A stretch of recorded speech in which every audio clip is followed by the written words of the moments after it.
Hi there. Welcome to my YouTube channel, The Wild Woman Academy. And it's beautiful to have you here. If you've not been here already, then welcome in. So the reason for creating this channel is to share wild feminine wisdom, yoga in feminine form, which is something that might be quite new to you, especially if you're a teacher already. And also the idea of a return to our vitality, back to our state of wholeness, which is the meaning, in a word, the meaning of well-being in wild feminine yoga is this word svastha. So svastha, the state of being established in the self. And so what does that mean? So for many of us, we have become maybe a little distant to who we truly are because of conditioning, and that can happen through all of our lives. It might be in our family, it might be at school, it might be through relationships. And so quite often when a woman hits perimenopause and then that transition into menopause, often it's like a big shitstorm. And she's lost sight of who she is. Her health may be different to what it's been before. And there may be challenges with menopausal symptoms, sleep being often one of the main symptoms. And it certainly was the first symptom that I experienced when first entering into my perimenopause, which began at the age of 43 after a relationship that was very controlling, very stressful, and seemed to exacerbate these symptoms really quickly.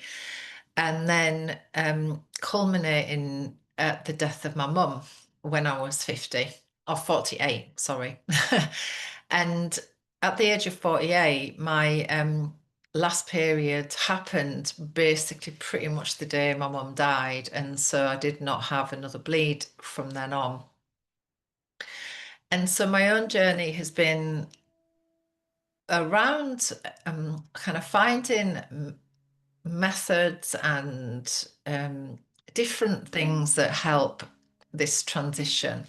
I'm 58 now, so 10 years on, and learning so much through my own experience with divine feminine, Ayurveda in feminine form, and my own path of yoga, which began when I was 30, so like 28 years ago.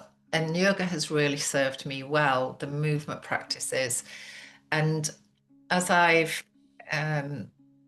transitioned through to the other side of my own menopause now, I'm ready to share a lot of what I've learned with you as we transition forward. So I hope you find it really helpful.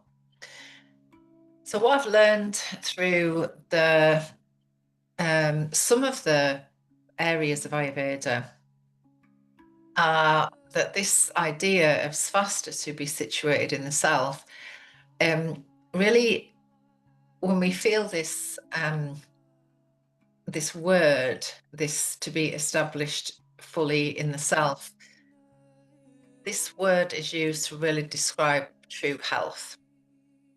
So not the absence of illness as such, but more of a sense of being really rooted in well-being, in vitality. There's so much more research out there now, and I'm learning so much at the moment about our health and well-being, and what we need as women to keep us on that path. And so really bringing together the East and the West, really. So bringing together these ideas from the Ayurvedic system, from the yogic system, which was really systems that were created by men for men, but coming back to a place of finding really that we can bring these aspects together, so we can add ritual and ceremony to our yoga practice. We can add journaling and cacao and herbs and kitchen wisdom, and really grandmother wisdom too. So really bringing that in as well to how we were cared for in our childhoods, or maybe not as well.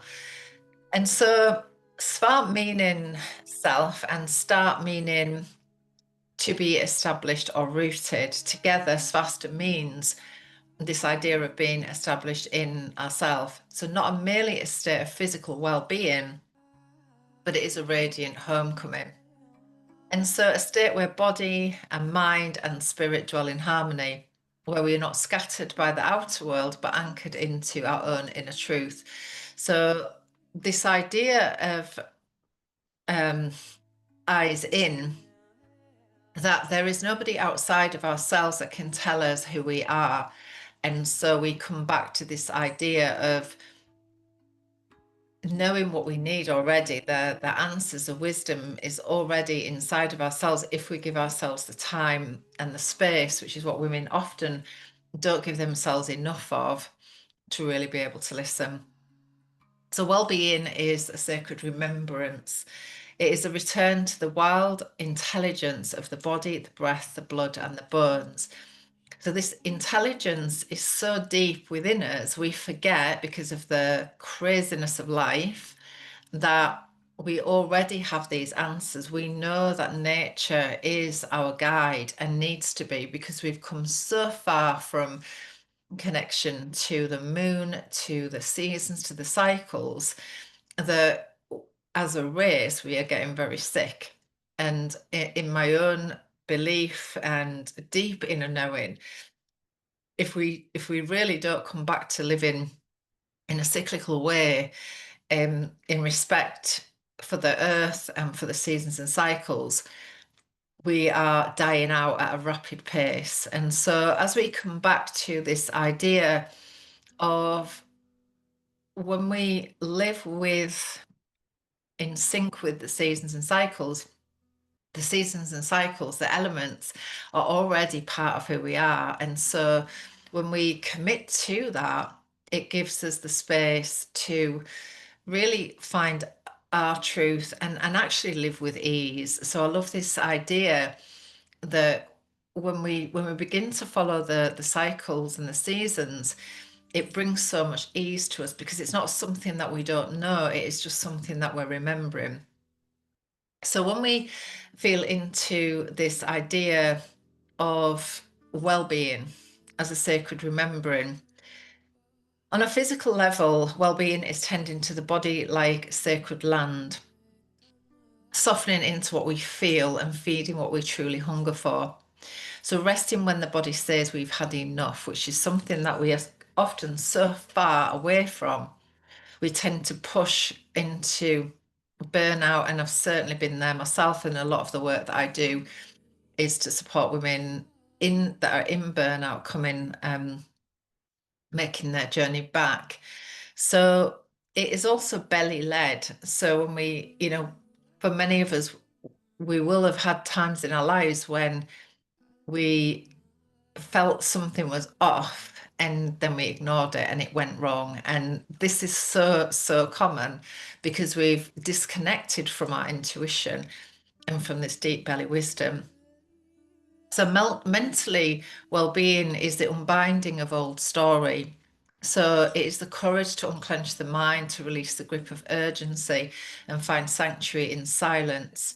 So it's letting the thinking mind bow to the knowing body, its space, its breath, and unhurried grace. So really in the mental aspect of well-being is really giving ourselves the time and the space to slow down and to listen to the underlying messages that are being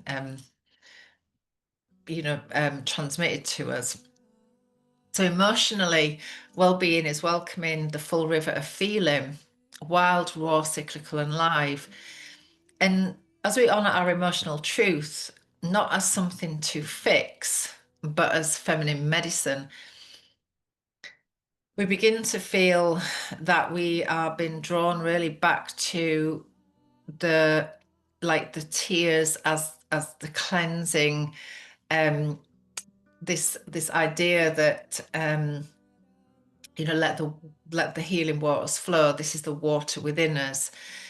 And then anger as a boundary, when we've pushed to a state of anger, often it's because people have pushed our edges, and it is not our natural state, but it is a state that we can certainly get pushed to if our boundaries have been overstepped. And then joy as opening and grief as holy ground.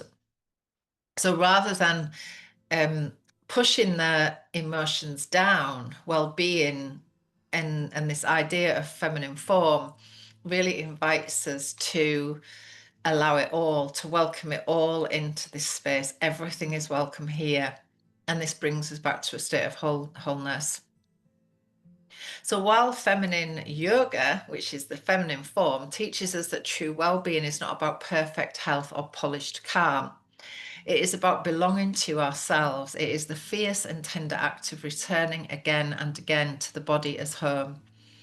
To be well is to be in rhythm with the earth, with the moon, and with the beating heart of our own becoming. Well-being is not a box to tick. It is a wild and sacred vow. So thank you so much for being here. And I hope you enjoy the journey as we go forwards, and yeah, invite you into this beautiful, sacred temple of reclamation. See you soon.